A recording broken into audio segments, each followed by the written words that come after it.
how to talk about nature beauty in English.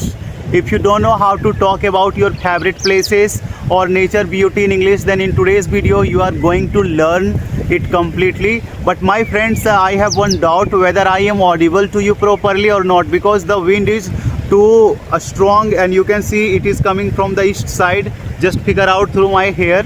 Okay, so in today's video I am going to be silent, and firstly let me capture all the scene. Okay, and whenever you will just watch all these scene, then try to speak in English, okay, sitting at your room.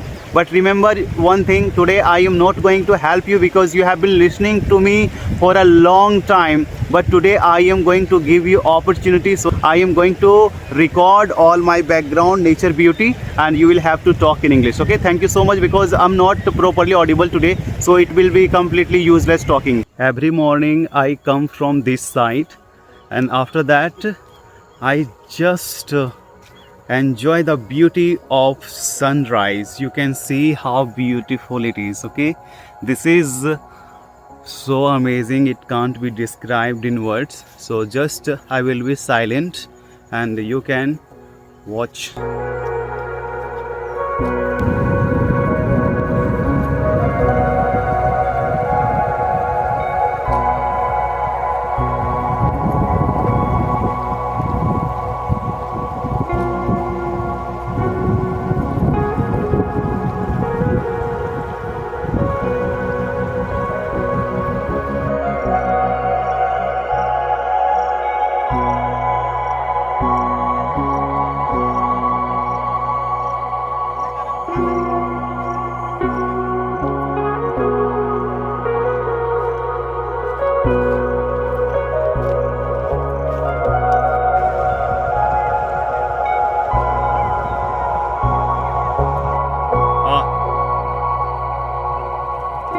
Bus stop stop stop.